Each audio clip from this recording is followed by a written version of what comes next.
और ध्यान रखना 1936 है, इस समय डॉक्टर अंबेडकर ठीक ठाक पावरफुल हो चुके थे, अच्छी खासी प्रसिद्धि उनको मिल चुकी थी। महात्मा गांधी की सबसे बड़ी समस्याओं में से एक अंबेडकर भी थे। अंग्रेज तो थे ही थे, उनसे बड़ी समस्या ये है कि यार अंग्रेजों को भेजो ना, समाज क्यों बदल रहे हो। और अंबेडकर साफ साफ कह रहे थे कि अगर मुझे अपने हित और देश के हित में चुनना हो तो देश का हित नंबर 1 पे है, पर यदि मुझे दलितों के हित और देश के हित में चुनना हो तो मैं दलितों के हित को प्राथमिकता पे रखूंगा। क्योंकि अगर अंग्रेज चले गए ऐसे ही तो यहां के सवर्ण हमें छोड़ेंगे नहीं, और दलितों की पराधीनता अंग्रेजों के आने से पहले ज्यादा थी, अंग्रेजों की उपस्थिति के समय कम पराधीनता थी। आपको गुस्सा तो आता होगा अंबेडकर पे कई बार, क्या ये कैसा आदमी था, है ना, लेकिन आप तर्क सुनेंगे तो दंग रह जाएंगे, तर्क अच्छे हैं। और मजे की बात है कि भारत की संविधान सभा में अंबेडकर जितनी पढ़ाई पूरी संविधान सभा में एक भी मेंबर ने नहीं कर रखी थी, केवल एक BN राव थे जो एडवाइजर थे, उनके पास ठीक ठाक पढ़ाई थी, उन्हें छोड़ दें, बाकी सब मिट्टी के मतलब पेंदे टाइप के थे, प्यादे थे उनके सामने। पढ़ाई लिखाई का जो लेवल अंबेडकर साहब का है वो किसी का नहीं। तो कुछ लोग मैंने देखा कि सवर्ण मानसिकता के कुछ लोग अंबेडकर को देशद्रोही घोषित करना चाहते हैं इन्हीं कथनों से कि दलित प्रश्न और देश के प्रश्न में दलितों को प्राथमिकता दूंगा, तो बुरा मान जाते हैं। और उन्हीं से आप पूछो कि अगर हिंदू का प्रश्न हो और देश का प्रश्न हो, किसी प्राथमिकता दोगे? तो हिंदू, हिंदुस्तान है, मजाक समझते हैं तो हिंदुस्तान है बोलते हैं, हिंदुस्तान है। मुसलमान तो आए हैं, जा भी सकते हैं, लेकिन हिंदुस्तान है। तो अंबेडकर उस समय पावरफुल हो चुके थे, और अंबेडकर को मैं तो बड़ा सलाम करता हूं इस सेंस में। आमतौर पर वंचित वर्ग में जब कोई पढ़ लिख लेता है ना, अपने वर्ग से कन्नी काट लेता है।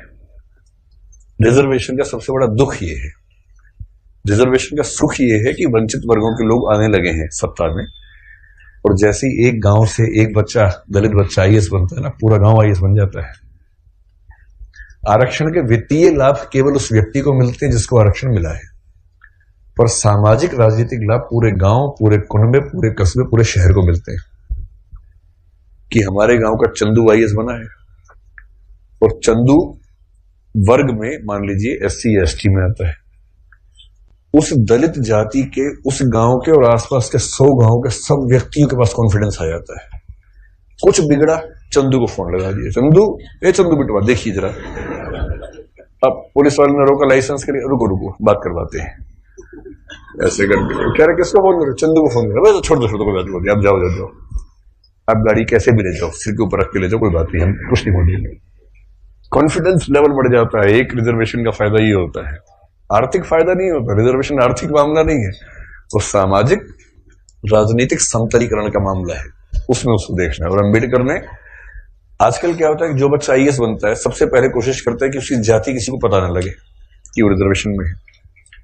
और बहुत सारे लोग SC ST या OBC से रिजर्वेशन का लाभ लेकर अगर IAS बनते हैं तो कोशिश करते हैं कि शादी किसी सवर्ण समाज में हो, क्योंकि IAS खुद एक जाति है, उस जाति में शादी कहीं भी हो सकती है, वहां जाति प्रथा बीच में नहीं आती है। ऐसी IPS भी एक जाति है जो IAS से नीचे ही जाती है, लेकिन ठीक ठाक जाती है, वो भी अपने आप में ठीक ठाक जाती है। जैसे IAS पति IPS पत्नी, लोग कहेंगे हाँ ठीक है, IPS पति IAS पत्नी, तो लोग कहते हैं अच्छा चलो कोई बात नहीं ठीक है इस तरह से मैनेज करते हैं, क्योंकि IPS नीची जाती है, IAS थोड़ी ऊंची जाती है, और IRS और बाकी सब तो बहुत ही नीची जाती हैं। और उसमें जो ग्रुप भी है वो तो शूद्र टाइप के माने जाएंगे कि ये तो बहुत ही नीचे के लोग हैं। बेशक UPSC ने सफलता दी हो, पर ये तो ये नहीं चलेंगे, इनके 10 नंबर कम आए थे, इनको बाहर करो यहाँ से एक प्रकार की जाति व्यवस्था वहां भी है। तो दलित चेतना जो अंबेडकर की वजह से, अंबेडकर का सम्मान क्यों करना चाहिए कि वो इतना पढ़ने लिखने के बाद भी चाहते तो वो भी एक शानदार जिंदगी जी सकते थे, उनको मिल ही रही थी भाई। वो PCS ऑफिसर थे बड़ौदा में, मजाक छोड़ना है, नागपुर में शायद। और जब नागपुर में वो सिविल सेवक बनकर आए, फेलोशिप वहीं से मिली थी पढ़ने के लिए, जब वापस लौटे तो उनको PCS अधिकारी बनाया गया। तो उनको कहा कि आप यहां रहना शुरू कीजिए और काम संभाल लीजिए। अब ये अंबेडकर के सामने सबसे बड़ी समस्या, अगर आप उनकी कभी आत्मकथा पढ़े, मैं कैसे बना, हिंदी अनुवाद उसका ये है, उसमें एक प्रसंग है कि नागपुर में रहना है उनको, क्योंकि वो ऑफिसर हैं, उनको अपने रहने के लिए कमरा चाहिए या घर चाहिए। ढूंढ रहे हैं पूरे शहर में, कमरा ही नहीं मिल रहा। लोग पहले पूछते हैं जाति कौन सी है, वो बताते हैं कि महार जाति का हूं, तो भाई कमरा नहीं है हमारे पास। हम किसी दलित को कमरा देंगे ही नहीं अपना। ये 1920-30 के दौरान नागपुर शहर की बात है। फिर वो कह रहे कि कई कमरे खारिज होते गए।